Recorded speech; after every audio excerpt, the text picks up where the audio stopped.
जब परमात्मा के पुत्र ईसा का धरती पर आगमन हो गया था, उस समय यूहन्ना ही शुद्धिकरण करते थे। और परमात्मा के पुत्र ईसा का जो धरती का शुद्धिकरण है, वैसे तो वो शुद्ध थे, पर धरती का शुद्धिकरण जो है वो यूहन्ना के हाथों द्वारा हुआ था। उस समय यीशु गलील से यरदन के किनारे यूहन्ना के पास उससे बपतिस्मा लेने आया, परंतु यूहन्ना यह कहकर उसे रोकने लगा। जब ईसा उससे अपने बपतिस्मा लेने के लिए आए तो यूहन्ना ने उससे रोका और कहा, मुझे तो तेरे हाथ से बपतिस्मा लेने की आवश्यकता है, कि मुझे तो तेरे अर्थात ईसा के हाथ से बपतिस्मा लेने की आवश्यकता है, क्योंकि परमेश्वर का पुत्र तो स्वर्ग से आया था और तू मेरे पास आया, और मुझे तेरे पास आना चाहिए था, लेकिन तू मेरे पास आया।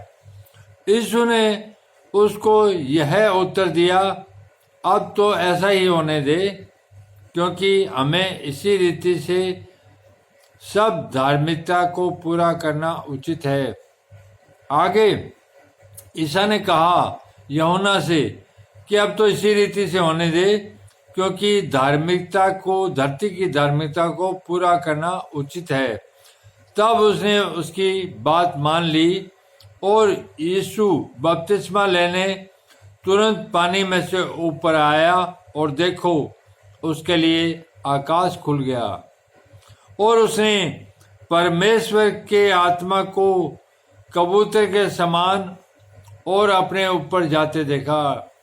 यूहन्ना ने भी देखा और ईसा तो देखते थे कि जब उन्होंने बपतिस्मे के लिए पानी में डुबकी लगाई तो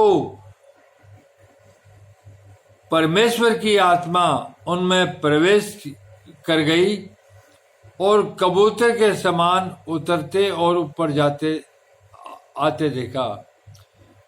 परमेश्वर की आत्मा कबूतर के समान नीचे आई और ईसा में उनका शुद्धिकरण करके वापस ऊपर चली गई।